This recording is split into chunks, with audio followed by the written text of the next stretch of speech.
Hi everyone, welcome back to my channel. So I am going to give a little tip today about packing shoes for vacation. So what I do is, this is a little hack I do.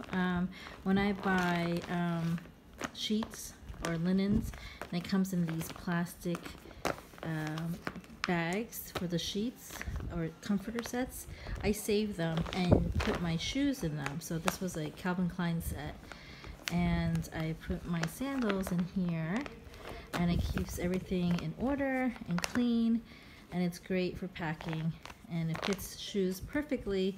The seams, well, I'm a size 7, so this fits it perfectly and has some room to spare.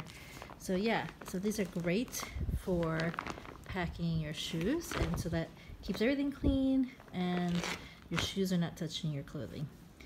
Thanks for watching my video. I hope you liked this video, and if you did, subscribe to my channel. Just click on the subscribe button down below.